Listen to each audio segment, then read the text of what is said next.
আসসালামু আলাইকুম, আমি দিশুষা। আজকের এই ভিডিওতে আমি এমন একটি বিষয় নিয়ে কথা বলতে এসেছি যেটা নিয়ে ময়মনসিংহের হাজারো ক্রিকেটার বুকের মধ্যে কষ্ট নিয়ে বসে আছে। মাঠ আছে, ব্যাট আছে, বল আছে, খেলোয়াড় আছে, কিন্তু নেই শুধু একটা জিনিস, সেটা হলো ফার্স্ট ডিভিশন ক্রিকেট লিগ।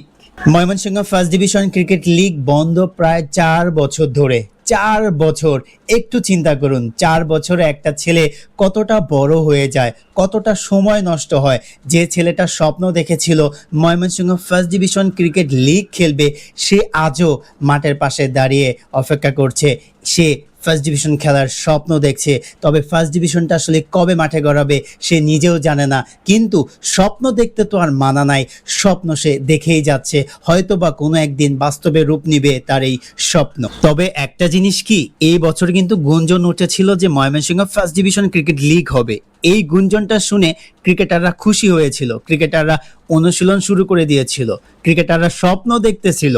কিন্তু দিন গিয়েছে, সপ্তাহ গিয়েছে, মাস গিয়েছে, লিগের কোনো খবর হয়নি, লিগের কোনো আলোচনা হয়নি, ক্রিকেটারদের এমন কোনো আশ্বস্ত দেওয়া হয়নি যে লিগ মাঠে গড়াবে। কিন্তু মাঠ দিব্যি ফাঁকা পড়ে রয়েছে। মাঠ কিন্তু প্রস্তুত ছিল, কেননা Mymensingh premier division cricket league শেষ হয়েছে, যার কারণে মাঠটা একদমই প্রস্তুত। তারপরও কেন Mymensingh first division cricket league মাঠে গড়াচ্ছে না, আসলেই কোন কারণে মাঠে গড়াচ্ছে না, এটা আসলেই আমার যেমন অজানা, সকল ক্রিকেটার যারা কিনা ফার্স্ট ডিভিশন ক্রিকেট লিগ খেলার জন্য অপেক্ষা করছে তাদের কাছেও একটা অজানা। এই উত্তরটা আসলে কোথায় পাবে ক্রিকেটাররা? ময়মনসিংহের ঐতিহ্যবাহী সার্কিট হাউস মাঠে আমি প্রতিদিন যাই। মাঠ মাঠের মতো পড়ে আছে, মাঠে ঘাস বাড়ছে, কিন্তু মাঠে যে জিনিসটা হওয়া দরকার সেটাই হচ্ছে না, ক্রিকেটটাই হচ্ছে না। ময়মনসিংহের ঐতিহ্যবাহী সার্কিট হাউস মাঠে যখন ক্রিকেট লিগ চলে, অনেক দর্শক এই মাঠে বসে খেলা উপভোগ করে। এই ঐতিহ্যবাহী সার্কিট হাউস মাঠে ক্রিকেটাররা ঘাম ঝরায়, উইকেট পড়লে চিৎকার দিত, কিন্তু সেই মাঠ আজ নীরব, ফাঁকা হয়ে পড়ে আছে। গরু ছাগলের চড়ায়ন, গরু ছাগল এসে ঘাস খায় কেন? কিন্তু এই সময় তো ফার্স্ট ডিভিশন ক্রিকেট লিগটা মাঠে গড়ানোর কথা ছিল। ময়মনসিংহে অনেক প্রতিভা রয়েছে ক্রিকেটে, এমনকি যারা কিনা বাংলাদেশ জাতীয় দলে খেলার মতো যোগ্যতা রাখে। শুধু প্রতিভা থাকলেই কি হবে? আমরা যদি তাদেরকে খেলার সুযোগ তৈরি না করে দিতে পারি, তাহলে তারা কোথায় যাবে? অন্য জেলায় যাবে নাকি ক্রিকেটটা ছেড়ে দিবে? তারা এই দ্বিধায় আছে যে ক্রিকেট খেলবে নাকি খেলবে না, ফার্স্ট ডিভিশন ক্রিকেট লিগ হবে কি হবে না, তারা কি তাদের স্বপ্নটা পূরণ করতে পারবে? এই প্রশ্নের মধ্যেই ক্রিকেটাররা ঘুরপাক খেয়েই যাচ্ছে। আসলেই ময়মনসিংহের ঐতিহ্যবাহী সার্কিট হাউস মাঠে কবে ফার্স্ট ডিভিশন ক্রিকেট লিগ গড়াবে? 4 বছর তো হয়েই গেল, আর কত অপেক্ষা করতে হবে এই ফার্স্ট ডিভিশন ক্রিকেট লিগের জন্য? আপনারাই বলেন। আমি ময়মনসিংহের ঐতিহ্যবাহী সার্কিট হাউস মাঠে যতগুলো একাডেমি আছে, বিশেষ করে যারা ফার্স্ট ডিভিশন ক্রিকেট লিগ খেলতে পারে বা খেলার সম্ভাবনা রয়েছে, বেশ কয়েকজন ক্রিকেটারের সাথে কথা বলেছি। তাদের মনের কথাগুলো শুনলে আসলে বুকটা ভারী হয়ে যায়। একজনের কথা বলি, ভাই বয়স বাড়ছে, আর কত অপেক্ষা করব, আমার জীবনের সেরা সময়গুলো এভাবেই নষ্ট হয়ে যাচ্ছে। আরেকজনের কথা বলবো, ভাই আমি প্রতিদিন অনুশীলন করি, কিন্তু অনুশীলন করে কোনো লাভ হচ্ছে না যদি খেলার সুযোগটাই না পাই।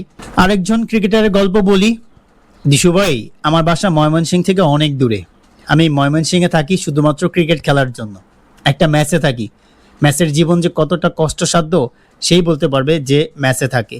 ম্যাচে থেকে সকাল বিকাল ক্রিকেট অনুশীলন চালিয়ে যাওয়া এটা কিন্তু সহজ কোনো বিষয় না।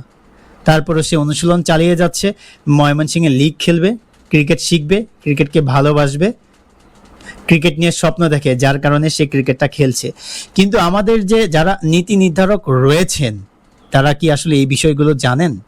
তারা কি ক্রিকেটাররা কতটা স্ট্রাগল করে প্র্যাকটিস করছে এই লিগ খেলার জন্য, তারা কি জানে? ময়মনসিংহ জেলা ক্রীড়া সংস্থা ক্রিকেট উপকমিটিতে যারা আছেন, ময়মনসিংহ জেলা ক্রীড়া অফিসার মহোদয়, আপনারা কি অন্যায় করছেন না? আপনারা কি এই ক্রিকেটারদের সাথে ন্যায় করছেন? আমাদের ময়মনসিংহের যারা ক্রীড়া সংগঠক আছেন, আপনারা কি এই ক্রিকেটারদের জন্য কোনো কিছু করবেন না, নাকি তাদের সাথে এই অন্যায়টা অবিরাম চলতে দিতে থাকবেন? আপনি যদি ক্রিকেট প্রেমী হয়ে থাকেন, আপনি নিশ্চয়ই জানেন যে বিশ্বকাপ 4 বছর পর পর হয়। ময়মনসিংহ ফার্স্ট ডিভিশন ক্রিকেট লিগটাও বিশ্বকাপের মতো হয়ে গেছে। 4 বছর ধরে মাঠে গড়ায় না। এই বছর যদি হয় তাহলে তো বিশ্বকাপের মতোই হলো। 4 বছর পর ময়মনসিংহে ফার্স্ট ডিভিশন ক্রিকেট লিগ হতে যাচ্ছে, এমনটাই তো। আসলেই এটা হাসি শোনা যাচ্ছে বা হাসি লাগছে, কিন্তু এটা যে কতটা কষ্টের, যে লিগ খেলতে পারছে না সেই বলতে পারবে। যে নিয়মিত অনুশীলন করছে লিগের কারণে কিন্তু লিগ মাঠে গড়াচ্ছে না, সেই বুঝতে পারবে যে এটা কতটা কষ্টের। হয়তোবা আমার কাছে আপনার কাছে হাসি লাগতে পারে যে 4 বছর পর পর, কিন্তু 4 বছর যে কতটা সময় একটা ছেলের ভবিষ্যৎ নষ্ট করার জন্য এই 4টি বছরই যথেষ্ট।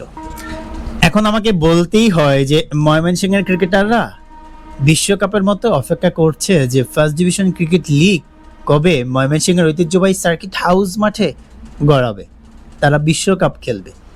কবে খেলবে এই বিশ্বকাপটা? একটা বিশ্বকাপ খেলার সুযোগ করে দেন না আপনারা, খেলুক একটা বিশ্বকাপ।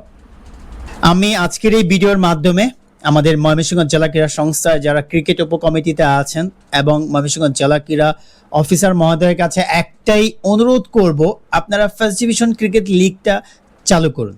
যারা এই ফার্স্ট ডিভিশন ক্রিকেট নিয়ে স্বপ্ন দেখছে তাদের স্বপ্নগুলোকে আপনারা মেরে ফেলবেন না। আপনারাই তো ময়মনসিংহের ক্রিকেটের নীতি নির্ধারক।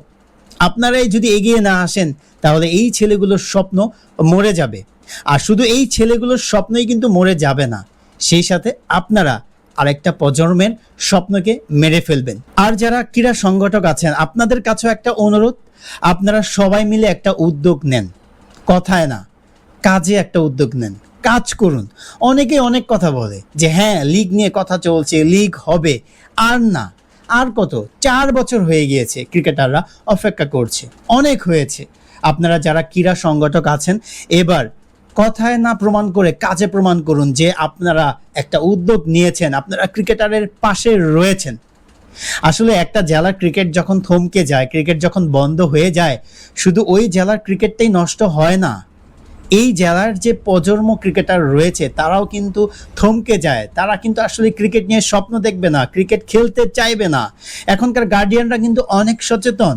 হয়তোবা আপনারা ময়মনসিংহের ঐতিহ্যবাহী সার্কিট হাউস মাঠের একাডেমিগুলোর দিকে তাকালে বুঝতে পারবেন যে এখনকার গার্ডিয়ানরা কতটা সচেতন ক্রিকেট নিয়ে। কেন?